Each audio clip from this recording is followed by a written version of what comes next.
Welcome to another episode of the Basketball and Brew podcast, produced by Jude McLaren, and I'm your host, Dan Miller. We'd like to start out tonight by thanking our sponsors, both right here in beautiful San Marcos, Texas, Pie Society, great New York-style pizzas, excellent drinks, cool vibes, and uses the best ingredients and makes everything in-house. Zelix Ice House, a must-stop when you come through Central Texas, excellent happy hour, great patio, fun atmosphere. We hope to see you at Zelix sometime soon. Tonight's episode, we're looking forward to a great conversation about recruiting and much more. And we're blessed to have on Blue Zertuche. Blue is the Gaso event administrator and director with 20 years recruiting analyst experience, does so many different things for Gaso, puts on tournaments, player rankings, and heavily involved with recruiting. A friend of mine I've known for a while. I'm happy to have him on. Blue, welcome to the podcast. Thanks, Dan. I've been looking forward to this for over a week. I called you as soon as Kellen was done with his the next day, so I'm ready to get at it. I love it. Blue. Well, one of the reasons I wanted to have you on is when I first came to Texas and coached at Seven Lakes, my guys would talk about going playing in a Gaso. And you hear about Gaso. When I was at Laterno, every member of the team played in a Gaso. And obviously I learned a lot about what it is. But my first question is, can you tell us exactly what is Gaso? Well, Gaso is obviously the acronym for Great American Shootout. I don't know where along the way it became the Gaso, but it's a lot easier to say than Great American Shootout. But our founder, former owner and president Mike Kunstadt, who we'll also talk a little bit more later on, is he started back in 1988 with a little bit of a vision that he actually called his good friend John Wooden up to get some advice about. Nice friend to have. And so he just talked about a little bit what we're going to talk about in the landscape of recruiting. He asked Coach Wooden questions, and then he asked guys locally here in the state of Texas what they thought about a scouting service along with running tournaments for platforms, because the platform was to connect college coaches with the high school coach and player. And then eventually it is what we know today, where you're connecting with so many other people, the spring and summer coach, the guys that are in charge of these large programs now, from maybe just one program all the way up to several, like 10, 15 teams in a program. But Coach Kunstadt just kind of had a little bit of a vision that, once he retired from high school coaching, that he was going to get into this part of the basketball world. And it's we started our 33rd year of the Great American Shootout, like you said, what we know as Gaso. And I think it's the platform has worked, and to bring the college coaches to Texas to recruit. Yeah, right. Yeah. It's a great thing. And part of when I was at Laterno as a recruiting from that end is just, I was always amazed how enormous the Gasos were. You'd be at Duncanville High School, you go over to the field house, and it's just so big. And now when I check, and I know we'll touch on it later when some more summer events are taking place, you're all over the state and, even outside the state. So that's so great to see, and just to grow the game. I love that. Diving right into recruiting though, Blue, I know all three aspects of the high school coaches, the club coaches, the college coaches. And that's one of the reasons I knew you'd be a great guest, is kind of intertwining those three and trying to help out our listeners, our guys who want to be recruited, our parents who want to learn about recruiting. Starting with college recruiting and the Gaso, how are you involved? Well, I think that, that relationship between high school coach, summer coach, and college coach brings all of those elements together. I think that obviously the administrative side of what we do collectively with me and Ryan and Sam Lowe, who is the president of the company, that and then everybody else that we hire brings certain energy and the importance of what we know as those tournaments. And so when it comes to the recruiting, call me whatever you want as far as a liaison. I mean, I'm picking up the phone all the time to talk to college coaches, to answer those questions of, hey, who's played well. We have colleges from all over the country that subscribe to our service. And I mean, there's way over 600 emails that are going out weekly, bi-weekly to catch everybody up to speed. And so what I do with recruiting is I don't really, this is my way right now to communicate with the parents, because I'm sure I could have 1,200 calls if I just gave my net and my number out freely. But Right. I think that when it comes to recruiting, I think my job is just really just kind of connecting people and Right. getting the right information, unbiased information, to whether it's college coaches, high school coaches, and then getting information, of course, from the spring and summer coaches that they're very eager to help. So Yep. are the high school coaches. So that kind of makes my job a lot easier than most, just because communication is everything in this, in Right. this sector of youth sports, of what we do. Right. I'll tell Jude, my producer, not to put your cell phone, flash it across the screen like we were planning, so everyone doesn't call you. But speaking of that, I know you have all kinds of college coaches in your cell phone and communicate with them, because I was on that end and would call you about some guys. How does it work? Let's specifically start with Division One. Obviously, they're going to identify guys, but they're going to come to the Gaso. EYBL is part of it now, and the Adidas circuit, and there's a lot of things out there. How does the Gaso stay involved with the Division One recruiting? Well, I through technology, it Mm-hmm. makes everything a little bit easier. I think we're very fortunate, because if you look at our platform of 8 tournaments through the spring and the summer, then we go to the fall classics where we get the high school teams to participate. When it comes to gas, of those 11, 12 tournaments, we get to see so many players. So when you're Right. talking about Division Ones, now, to me, I've been on the other side, as I was, I told you earlier, I was a manager at Division One. I was Mm-hmm. a PA at D2.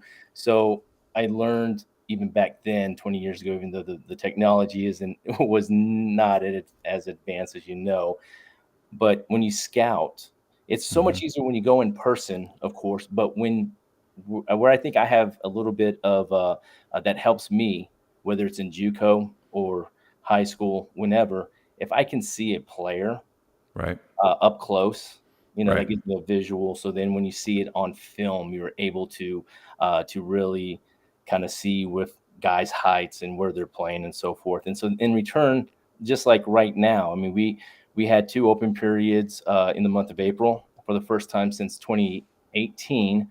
The shoe companies had their tournaments at the same time. So what do I have to do? I have to go look at the 17 U's, and I use whatever resources I have, whether it's Baller TV, any type of streaming, to kind of catch up. And that's what we've been doing over the past couple of days, is Right. watching games from those particular shoe companies, whether it's Adidas, Under Armour, Mm-hmm. Nike. So when I'm talking, I have that reference already of if they're going to be seniors. Obviously, I've been watching them for 2 or 3 years already. Right. So I have a lot of reference points, and so like for instance, this year we had this first look event that brought in some of the top local Dallas teams, and then when we went to when we went to Houston, we were able to watch EYBL teams there too, Mm-hmm. and so it just makes life a lot easier when I see them in person, and then I have to go back on film and watch them, and then when the phone calls come in, get my opinion, and strictly it's just like I said, our unbiased opinion, to stay in front of these college coaches and to be able to answer. I have to be able to continue to stay up, stay current with the games that have been played. Right. And that is a nice advantage, that if they're playing away from a Gaso, you still can watch them for your rankings, for your newsletter, to let the college coaches know what you see. Can I ask, how early is it that you start identifying people? I know people get caught up in rankings. There's pros and cons. We all know that. And I know sometimes you probably get some pissed off parents and Yes. people, they didn't make the Gaso rankings or where you want. We all know that. But there is a purpose for them. Yeah. How early do you start to identify players and get on the radar of Gaso? I think that's changed over the last few years. Mm-hmm. Coming really when you're a freshman, sophomore on varsity, that's a telling sign. If you're listed on that roster as a freshman, whether you're at San Marcos or Beaumont United. That's pretty eye-catching. And as we're sitting there at tournaments, I mean, we'll go 7 straight weeks in Houston, circle back around to Dallas during the weeks because this is where we hub from. So we're able to see games during the week. Going down to San Antonio, Central Texas, as I said last weekend. Well, yeah. And so what happens is that we get to see these players, and they might only be playing 8 or 9 minutes, or maybe even nothing their freshman year. Right. So we start identifying them at that point because they're varsity players. Then our first ranking of those players, whether like the 2026s that are coming in, well, let's go the 2025s that were just freshmen this year. Their first ranking for us will be January of 2023. So now they're sophomores. Yep. Playing bigger roles, and that list, as you know, just continues to grow. Right. We've seen rankings of junior high and those youth products of 6th, 7th, 8th grade. Yeah. God bless those people that can sit there and do those rankings. This past week, and like I said, things have changed over the last couple of years because some of the better teams that have freshmen and 8th grade kids are playing up. Right. And it gives us a chance to see them. Yeah. And so, just like this past weekend, we're in San Antonio. I think the 25 and 2026 class in San Antonio are big classes for them in that part of the state. And so it just, I think the portal has changed that a little bit, which we'll get into. But for us to identify them early, 7th, 6th, and 7th grade. A lot of things can change. There's always football and a secondary sport involved. And so really the telling sign is, where are you your freshman and sophomore year? And I think that's fair for anybody, you start labeling somebody as the best as a freshman, which sometimes obviously we do. You can just see it, the talent. But sometimes some guys, the best player in the class or a top 10 player in the class, I have told, might be on B team in the sweaty gym during the freshman season, with just the parents in the stands. Yeah, exactly. And a couple years down the road. Yep. Everybody's journey is different. And something you did say is freshmen on varsity, identifying them. Sometimes as high school coaches, we'll have a freshman and it's a tough decision, to put them on varsity where they play a backup role, but part of your team, part of your rotation, or play them on the freshman or JV team. You're able to identify some of them by playing when you see them on a varsity. So from a parent's standpoint, and everything doesn't always end and start with the freshman year, but from a parent standpoint, I want them to understand that if they are on the freshman team and they don't play a lot, they still get identified, and there's something to why that coach put them on that freshman team, and you guys see that, right? Right, because with the Great American Shootout and our platform, we don't go by age groups. We go by talent. Yeah. If you're running your own program, Dan, and you want your 15U has a Malik Presley, right? And on that team, which your eyes just got really big. Right? I think you want another one of those. Yeah. You're going to play, naturally, you want to play them up. We know who the best, we know where the players are, and we recognize them. And so we might give somebody a tap and go, hey, you know what? Once you play up, because you're varsity players, there's no reason to be playing in a 15U where you might play some freshmen. Right. If you're a varsity player, I think you should get a bump up or two right away in terms of competition. I agree. And so, to identify them, it's just the beginning. The end point is during their senior year. And I mean, we've seen it all the time from my standpoint of, hey, where did this guy come from? And it's just development, maturity. Right. Some people you get, some of the stories you get is this kid grew 6 inches in the past year. Yeah. He was on JV. One of the stories I recall for this is, TJ Klein, who was Nancy Lieberman's son, went to Plano West, and he was probably about 6'6", 6'7", and probably, I'll just throw a weight out there. I mean, he hadn't even lost his baby fat yet. Okay. And he was on varsity as their best player.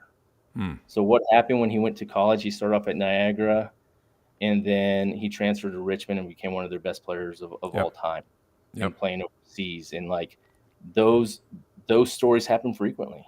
Yeah. And during his senior year, he averaged like 18 points and 9 rebounds. And Right. obviously, having a Hall of Fame mom and dad that played in college, Yeah. that kind of helps. But Yeah. those are the stories that you just don't know when they're going to pop up.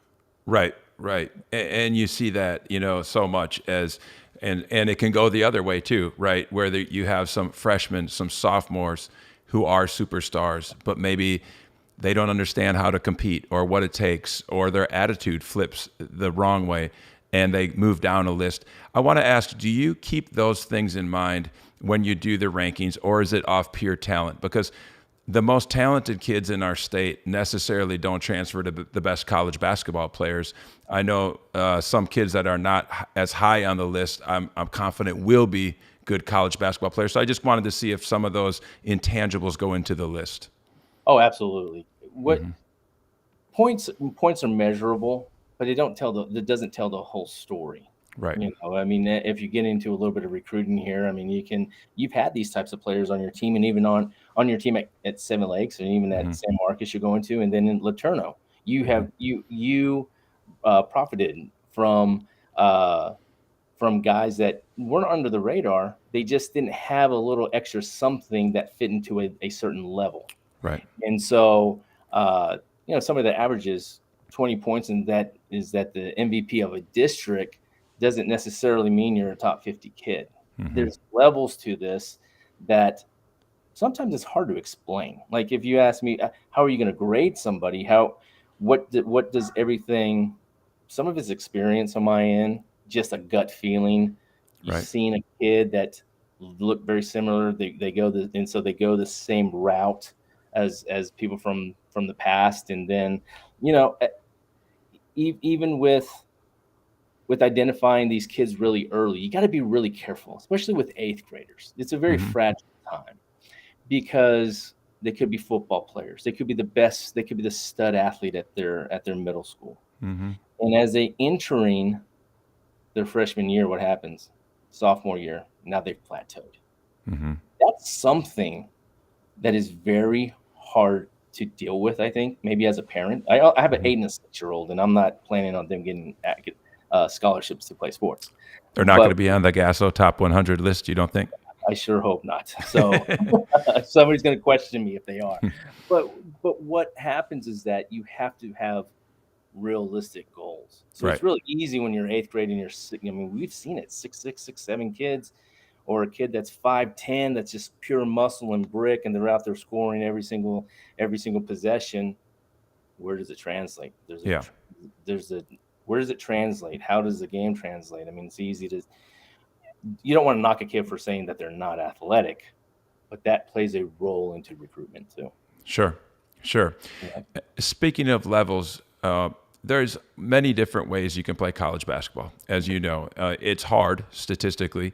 You see different percentages, but it's roughly just a shade over 5% of varsity high school basketball players end up playing college basketball. But we have great levels, Division 1, 2, 3, NAIA, fantastic teams in the NAIA, JUCOs. How do you, as the Gaso, work with the non-D1s? I guess we can even separate them maybe to the scholarship schools and the non-scholarship schools. So staying with the NAIA and the Division 2s, which I know are both transfer heavy, but I'm sure they still are involved with the Gasos. Oh, because of the way the rules are set differently for the Division 1s. Obviously, they only have certain times of the year to come out. Division 2s have more days throughout the year. So we have a very high following of Division 2s, 3 NAIs, and JUCOs throughout the entire year. I mean, when you get to the Fall Classic, that's really when the year, I guess, finishes for us, just because of the cycle of the year. I mean, they're out there in numbers, right? Looking at, because it's also a different game. It's with the high school team, right? Yeah. They just transition out of their summer league teams and gotten a break, and now these coaches are out in just as in big numbers. I think are relationships that have happened, I mean, along the way. I mean, not to get into my story, but I used to be a guy traveling with teams to the Great American Shootout back in the 90s. You know, I coached um, the Judson High School basketball team. Okay. So I've been on multiple sides to this game, to Yep. this youth game, that where I was the guy tracking down Sam Lowe, going, Sam, I got a Division I, I got a Division I. And I joke around. There was 3 Division I guys that I coached from Judson, and I joke around with Sam. I was like, I was right on all 3 of them. Okay. You 3 know, for 3. so and they Coach all Wacker's guys. Yeah. yes, Coach Wacker's guys. And so what happened, and so that alone, I can understand the perspective of that side. I can understand the perspective of a coach's side. I can understand the perspective of even of a parent, because of through all these interactions and experiences. And so, you know, being able that I will tell you this: the 1 year that I spent at Texas A&M Kingsville, well, we were a really good team, and I got to see a different side of recruiting. And to this day, I still consider myself a D2 guy in terms of like the feelings that I get from watching a kid. Like I told you before, as you were on the sidelines at Laterno, you just get a feeling about a kid. Right. You don't have to sit there and explain like, he can't do this or that. You just can kind of pinpoint. And so, you know, there's a few stories out there. Like I can say that somebody just called me, a Division II called me and took my opinion on a kid, and then called the kid, and then he winds up being a legit Division II player. I mean, I think a Division I player looks different than a Division II and Division III, and so forth. And then we always talk about these steals of the classifications of like somebody that should not be at a D2, but you know what? That's where they enjoy being. That's where they're most successful, and they stick it out there for 4 years. And so I'm able to kind of cross the lines of many different divisions, just because they can come to more Great American Shootouts, more Gasos than just the live periods. And Right. so those relationships build and build and build, and I can probably say 90% of my friends are college coaches of some sort. Sure. So, And Division III, you know, obviously having a background as 7 years of a head coach at a Division III school is interesting recruiting, because we didn't have the limitations for days, so you could go out a lot more, but at the same time, you don't have the budgets, you know, that the Division I programs have, and you know, so you tend most of these Texas schools to stay in Texas. So when there's a Gaso event, you're going to see 90% of your conference at the Gaso event recruiting. And I know you see those coaches often. And some of those players, like we were fortunate enough at Laterno to have Nate West, who was, I don't consider him a Division III player. I just consider him a great basketball player. Right. You know, the man scored 38 points at SFA and became Player of the Year. But how do you work with the Division III coaches?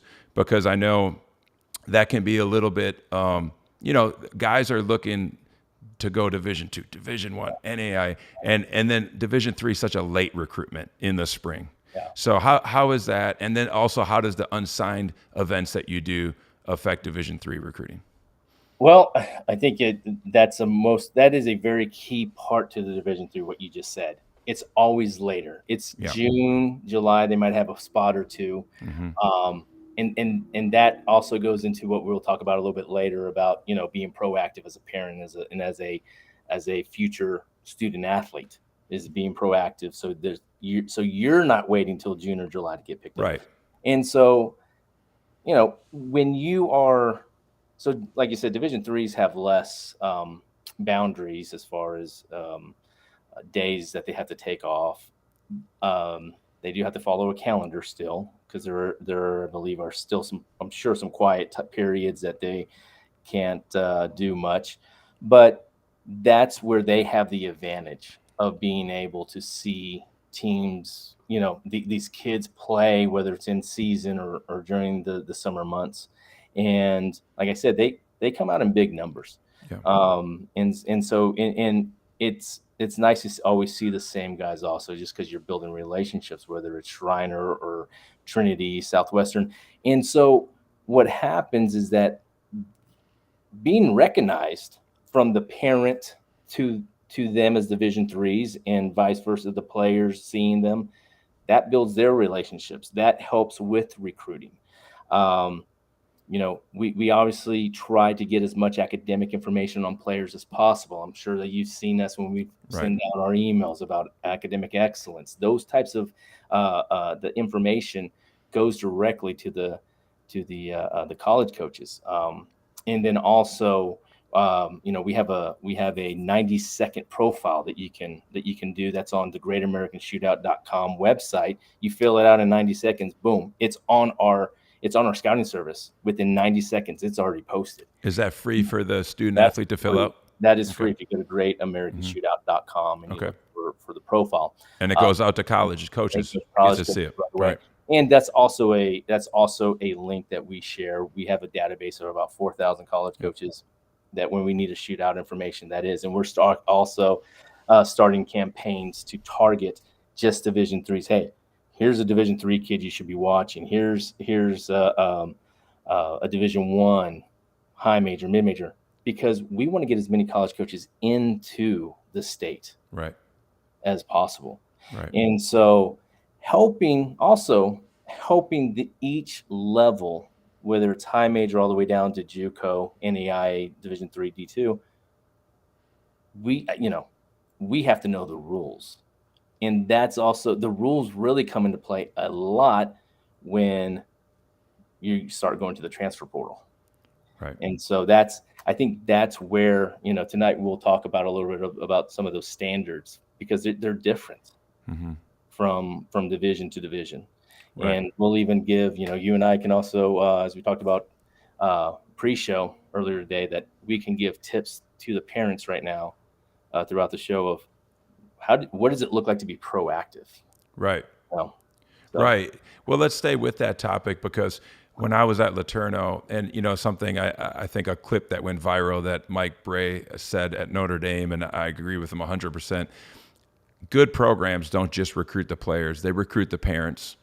And there were some times where we would have somebody on, and maybe because of some negativity or whatever, because of the parents, or maybe just being a little extra, we just said that's probably not going to be a fit. But there are, on the flip side of that most of the parents, there are wonderful parents who help their kids. But like you said, it's being proactive, but not a helicopter parent. It's being proactive, but maybe not themselves sending, emails. So can you talk a little bit about, when you talk to college coaches, how parents can help their kid be recruited? Or hurt. Yeah. I won't mention names. And I told my buddies, I won't mention names, but it goes back to companies, scouting services that are paid subscriptions. So say you're paying $1,500, $2,000, whatever, for a package. I'm guilty of this. Right or wrong, I'm guilty about what I'm going to tell you. When I was at Stephen F. Austin, when I was at Texas A&M Kingsville, I'd go to my mailbox. There would be a package that would have about 50 deep. I mean, obviously, this is before really we got integrated into technology. So I'd have a stack full of papers in an envelope that came from company A. I just threw it away. I talked to my buddy. Like I said, right or wrong, sorry, but that's just, you get bombarded with those. Right. Talking to a Division III coach this weekend, he said, and I told him I was going to be on with you, and he said the one thing that is most helpful for him and any other college coach, especially at the lower levels, fill out the questionnaire. Yeah. Go to the LeTourneau website and fill out the athletic questionnaire.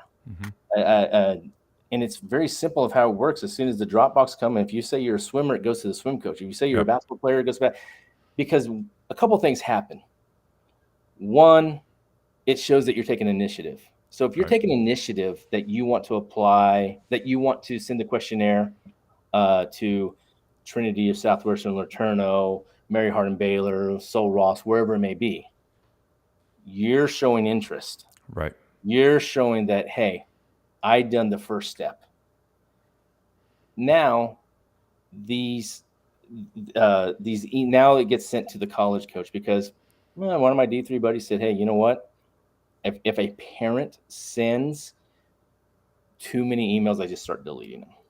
I want them to I don't want them to force me to recruit. Show me that you're interested. So now you get into the questionnaire, you get into, fill out your FAFSA early, your federal aid. You never know what you might qualify for. And you always hear, and I know you've been on the other side of this of like, did you do it? Did you do it? Yeah. There's a Oh, yeah. deadline. There's, that's how you make the most out of your money. Because I think a lot of times the misinformation, I think, is like, oh, D3, I can't afford it. I'm not going to go there. It's too expensive. Well, for those of us that know, there's these merit scholarships that if there's a $60,000 price tag that comes with that education, there's the merit scholarships that come out. Then there's the piecing together the FAFSA. What is your parents' obligation for you?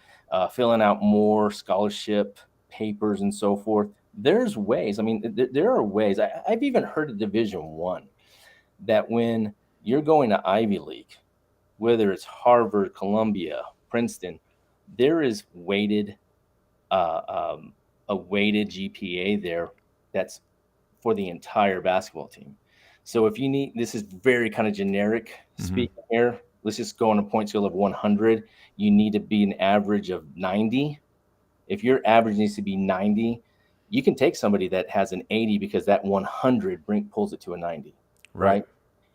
And I've heard of kids going to Columbia, Harvard, and it's $5,000 a year to go there after their academic scholarships. Yeah.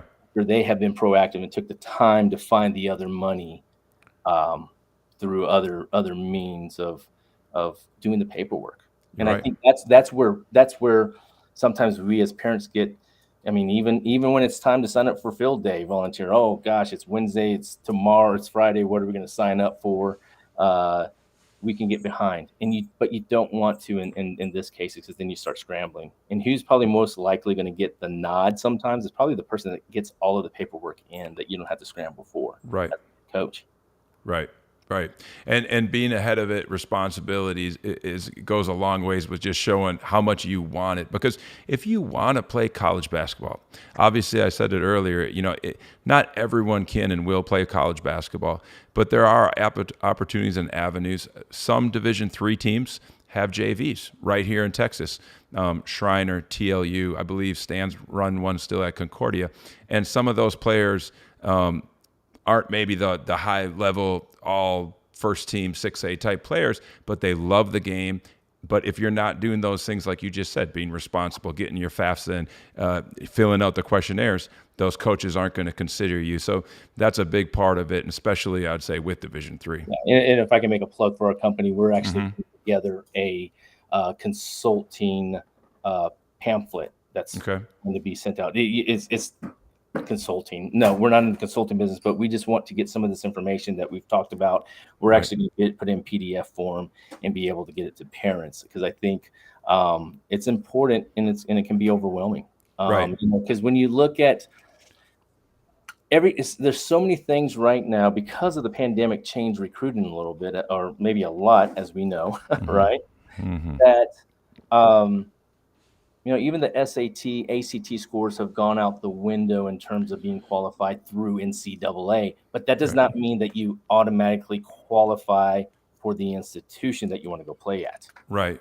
And so that's a big, so you still want to stay on top of those tests, the SAT, the ACT, whichever one you want to take, because, that's going to get you into the door of that institution, no matter where you're wanting to play. And so I think that's a little bit some of the, I don't have to take the SAT. I'm going to go D1. I don't need it. Well, to get into the right classes and get, accepted on that try. I mean, that's, and sometimes, that's a good idea. So I think that's very important. And then like with the core scores, in order to get into Division One. I'm sorry if I'm jumping around here, Dan. No, that's okay. I But like that. in order to get into a Division One school by NCAA standards, I believe you need a 2.3 GPA In your core, in right? your core. Yep, You need core to be at class. 10 core classes. Mm-hmm. That doesn't mean PE and typing. Right.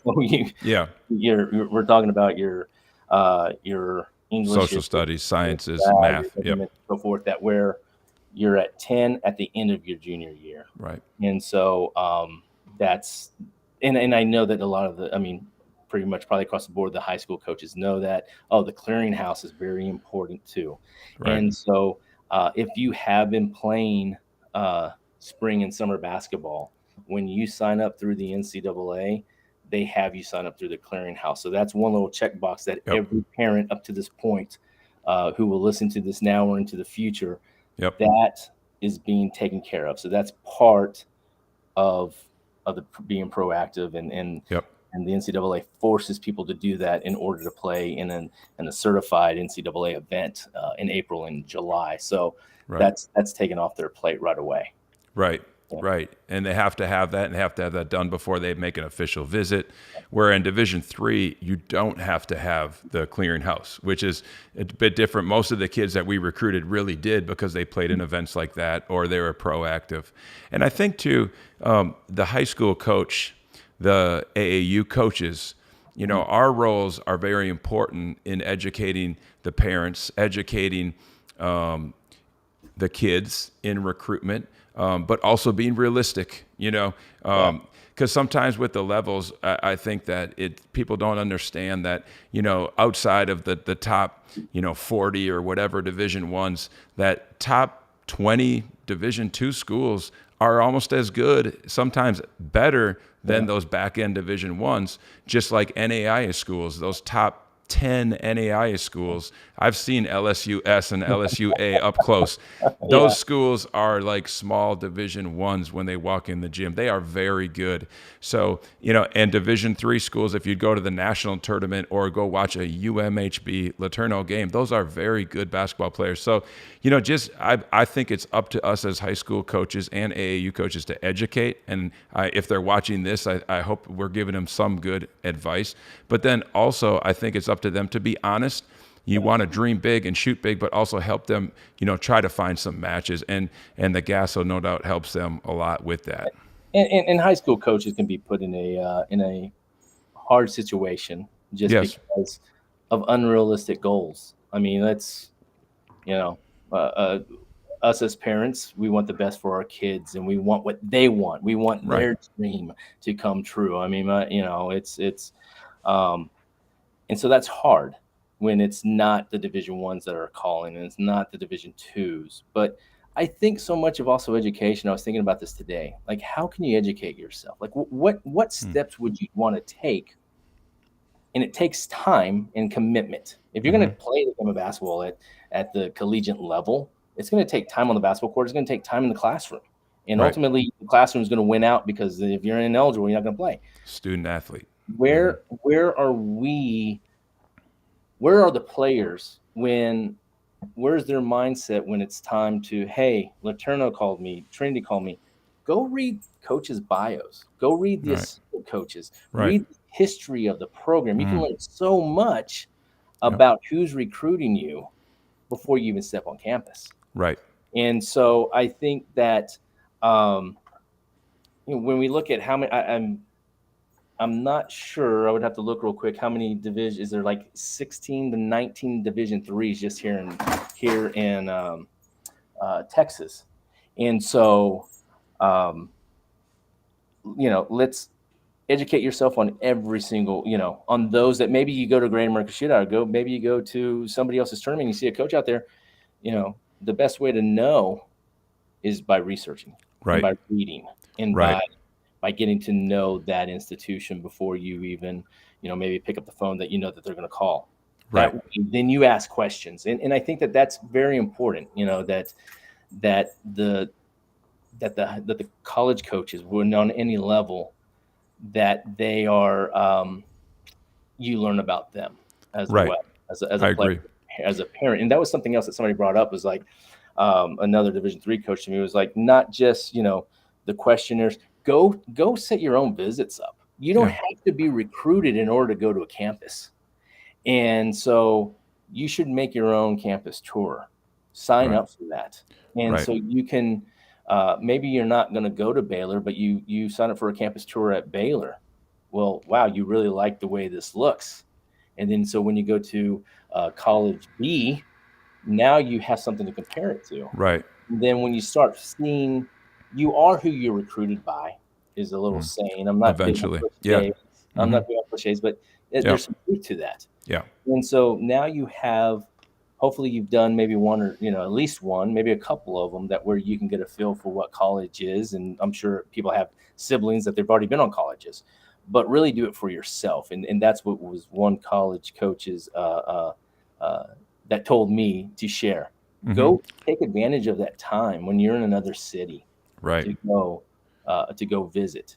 So Right. that way, when you step on somebody's campus that you haven't visited, you already have, a plan Right. I to love that. see. I agree with you. And along with educating yourself on the basketball, educate on the majors that they have or what that college is known for. Is it nursing, engineering? What if it's something that matches up with you, and trying to find that match. It's not always easy. It seems there are these elite players in our state that are at the very top of your rankings, but those ones that are in your, I don't know, 100 through 200, or maybe just outside, that have a chance to play college basketball. Those are the ones that probably this part of really pertains to. Blue, I wanted to ask you, going back to that pamphlet, and I know because we received them and subscribed for a while at Laterno. Can you tell the audience, listening audience, what goes in that? Because you were right on the head when you said we flipped right to that academic part. We flipped right that when that would come up, because we wanted to know high academic guys, and just tell what so parents and players and coaches know what they are getting with that. Yeah. Obviously, it's part of it's the honor system, right? Yeah, I yeah, mean, you got to know what a core subject is. I mean, when you're looking at core GPA, that's what colleges want to know. They don't want to know what your GPA is with your 100 from athletic class. I mean, they need the core subjects of, like we said, English, history, and math, and so forth. And so there's a bit of an honor system, but that's where the high school coach really comes into play when we send out those questionnaires to get the information back to us, because they're sending out links to those kids that qualify under what we think is a banner. I mean, in ours is very wide, because each institution, especially, I know we're talking heavily about Division III here, but and we'll get into Division I, but knowing your academics, getting that out. Division high majors will even ask. Oh yes, definitely.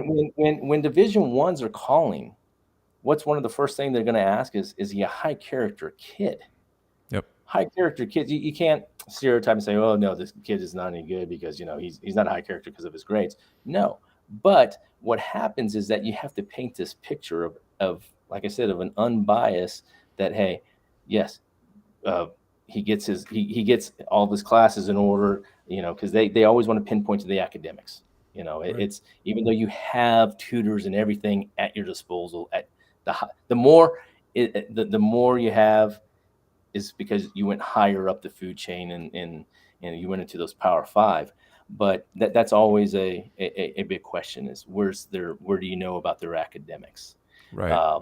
And sometimes that's just a question for the high school coach to answer. So every coach, like you said, in our scouting service, every player that we write up, and I think in the 2022 class, I know for sure we had over 300, probably pushing 350 students. Not everybody obviously was ranked, but that doesn't Right. matter. Ranking, I have my own theory on rankings. Hmm. But we give the college coaches kind of like a tier base, so Yep. they understand High major, mid right. major, So B2. they Yep. understand Yep. what our opinion. And guess what? Our opinion is not always right. We miss. So okay, Mhm. sometimes that happens. It's, Um, mhm. but the more accurate on those academics questionnaires, the better. And it's going to make, and then that way, hey, if you're being truthful about it, guess what? You have less explaining to do. Right. if you put your 3.8 student and you get some questions, you get the transcript, gets to the college coach's desk, then all of a sudden that transcript might go into the trash. Right. Just being upfront and being truthful about those types of stats. So that's a hardcore stat there. Yep. Very vital. It's very important to the lifeline of a student athlete. And I come from a background of educators, and I was once a teacher myself, and so it's showing. Half of the job of being a good student is showing up and just paying attention. Yeah. And you're going to get through it. And it's so that's part of just like you said, that's just kind of part of it, of the big picture, because when we start talking here about a couple probably specifics, especially with the transfer portal, there could be some eye-opening, something that comes up that you or I say that's really going to be eye-opening to somebody. Right. So let's dive into that a little bit. The transfer portal. Yeah. I was going to ask one question first about the transfer portal. Have you been contacted by any colleges about somebody who maybe was, you knew about, they were at college A and now they're in the transfer portal. So college B says, "Hey, Blue, you remember him at the have you been contacted by anyone?" Oh, a lot, right? Yes, a lot. And so a little bit of our company has also shifted and added the portal. And so we're very strategic what we do here at Great American Shootout, no matter what it is. And so we've been in contact with the college coaches with what our future plans with the portal are going to be to get them information. Our databases that we have, we've been around for 33 years. And when you talk about probably the most organized man that I've ever been around was Mike Kunstadt. Yeah. And so it taught us how to keep things in order and keep them tidy. And so that's one thing that when we get the phone call, on our profiles, it has your summer league coach, it has your high school coach, it has your Twitter, it has a depth of information. And so what we can do is pinpoint those college coaches to that 2019 database that we have. And now they can click on, and things change, but they can see, oh, they thought this kid was this good back in his senior year. And now obviously we know through time, through the more experience that a kid gets on a college basketball court, the more chances he has to blossom and be better. And that's what you see a lot of, kind of the transfer portal of guys going higher. And so when we get those contacts, we're ready because we can just pinpoint back to the year that he graduated. And hey, that high school coach's number is still there. Yeah. Whether it was Dan Miller or Danny Russell or Brent Murphy, it's there. Yep. And so that's just us trying to be organized and tidy. From what we got, from what we've been taught, and the portal's a little tricky because we get those phone calls because sometimes if you've ever seen the portal, which you have, there may be something that says no contact information. Yep. So where do you go to? You're going to go to sources that you trust, whether it's us or somebody else. You're going to go and try to dig up that information and that telephone number.